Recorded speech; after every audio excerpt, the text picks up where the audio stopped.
Iki lho, duwe bojoe sing ngene iki lho rek. Niki lho. Iki musuhe sumber kencana. Ayo, Mira. Oh, Mira. Wah, jan ya. Bojoe ngene iki. Cublak suweng. Men jumeneng yo Mbak Mira. Dados.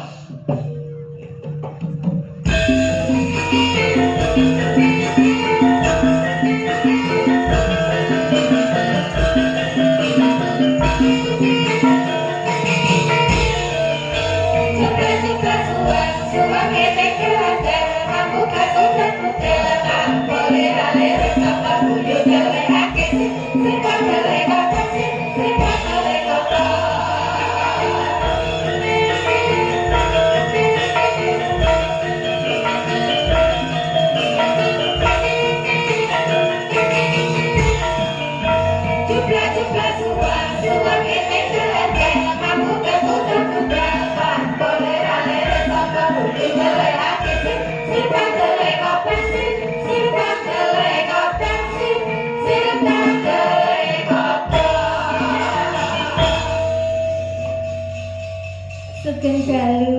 Nggih, sugeng dalu Mbak Mira. Mas Gareng Mbak Lucy. Nggih, Pak. Niki larin niki nalika isih cilik. Alitanipun. Nggih, nate asring tumut kula teng wilayah Nganjuk niki lah bocah Nganjuk. Lho, Nduk Mira daleme Nganjuk. Nggih. Nganjuk ya, Nduk. Nggih. Karo guyangan ngendi, Nduk? Sing takoke langsung kuwi lho. Nggih to. Nyegat bis kat teng mriko, Pak. Oh, iya. nyegat bis mawon nggih. Nyegat bis ora nyegat apa-apa. Cah wae kali guyangan niku mboten tepi-tepi sanget, ning mboten celak-celak sanget. Kirang langkung nggih setunggal jam. Oh, ya lumayan ado, lumayan ado. Kan kok apa ning kono? Kan pas nemoni aku keto, ning kono keto. Iya, nek kowe tutup no kok. Iki cedhake kok cahayu kene. Ning omah iki gedhi ngene iki cedak cek. Mang ngene iki malah nyengkake umur kowe kucluk. Ya ora to, iki mumpung kesempatan di atas panggung Ya lho. kesempatan di atas panggung ini nek terbawa hati bahaya resikonya gede iso ngentekke banjar pekarangan iki. Mbak Lucy, Piye-piye? kula kinten mboten wonten kok menawi terbawa hati kalih kula. Amargi niki panjenengan angsal salam saking Pak Puntono. Menika marang sepuh kula, nggih. Menawi jenengan macem-macem kalih kula, jenengan mengke lewat pundi lah. Nggih, digasak. Mantune Mas Puntono, Nggih. jliteng kakangku kae. Kok ya sliteng lho?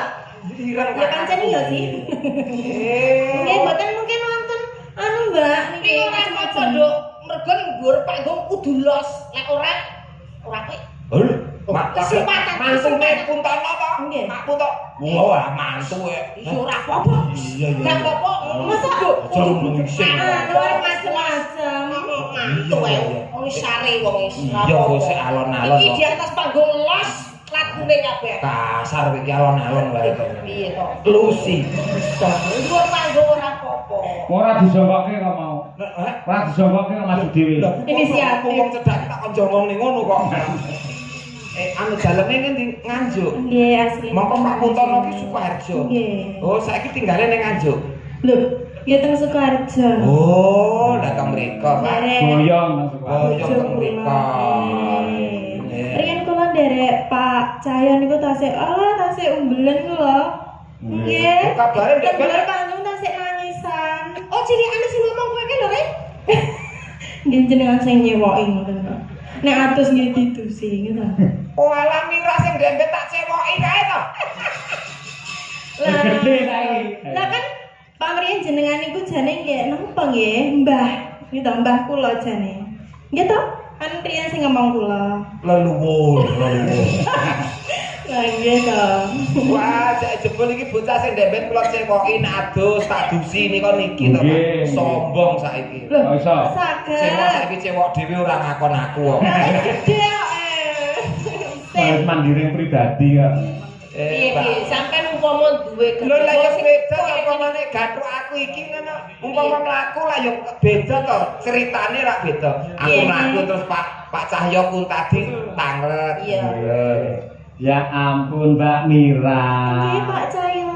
Mindanipun tukon pinten. Yo ngono kok sia-sia mendel. Ditakon niki aku ora Mirane. Lah piye? Ngene sing ditakon niki aku to, Pak. Hmm. Lho. Lho Pak De gareng. Pak Cahyo. Nggih badhe teng pundi? Ngeterke Dik Mira nderekke Pak Cahyo pun tadi. Oh ngaten. Nek apa mlaku bojomu? Ya. Lho Pak De gareng. Badhe teng pundi? Ngawin kejaran. Sia-sia. Ora bentak karo dhewe. Iki meni contoh sing ora apik. Kok bojo tuwa dijaran-jarane.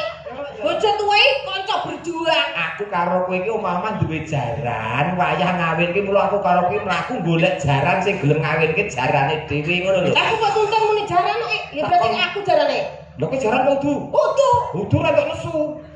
Lah kok biasane Ya jarane dhisik nang omah kok. truk. Ya sing adil. Iya adil, adil. Kene ya Nduk Mira. Nadyan to mantune kanca ora apa-apa. Kenapa? Umpama sampean duwe garwa Mbak Mira cara mandi ngono iki mbok dosi apa bojone ayu. Paling ora air susu. Mandi susu. Makane putih terus awake. Lah iya mandi susu. Umpama bojomu aku Mandi lumpur. Pak Pindu. Wah, mandi lumpur terus live TikTok oke wong nyawer kok malah. kok malah aku bojone emes yo. Awange lah biyen. Ya aja kaya ngono. Umpama garwane iki jenengan Dik Mira. Dik Mira iki badhe, "Mas, nyuwun mimi ngono mbok jukuk mimi apa?" Paling ora ya mimi iki Coca-Cola, Fanta. Wong ayu ya. Orange juice. Orange juice. Ngoten Nek niku. bojomu aku, Hah? aku Mas. Pengen mimi. Mimi Solar. apa iya nek bojone diombeni solar iki lho. Ben iso glegeken. Angine iku iso metu. Nek kono bojone ayu kowe Mbak Mira, arep tindak ning mall, ngene iki mbok tumpakne apa? Paling ora ya Alphard. Ya Dek ya. Oh, Wong iya, wedok itu iya. pakai Alphard kuwi nyeni. Aku mesti apik nek iki pomo bojomu aku. Tak tumbas apa tak tumpake angkong. Disurung ngono apik ya. Adol rabuh ngono. Padha sok mben iki kowe tak jak ning pasar, tak tumpakne ambulan. Gelem. Pasare tutup ra sido ning pasar. Kusuma Wijaya ayo Nduk Iki Mira. saya Mira. Kangen karo suaran jenengan kaya Cilikane kaya ngono, saiki gedene kaya ngene. Ha nggih. Kusuma Wijaya saged nggih. Nggih. Ya. Monggo katur Bapak Haji Suli Daim MM Sugeng Laras. Oh nggih Pak Wakil. Nggih, leres. Nggih. Monggo Ganjos.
biasa lah.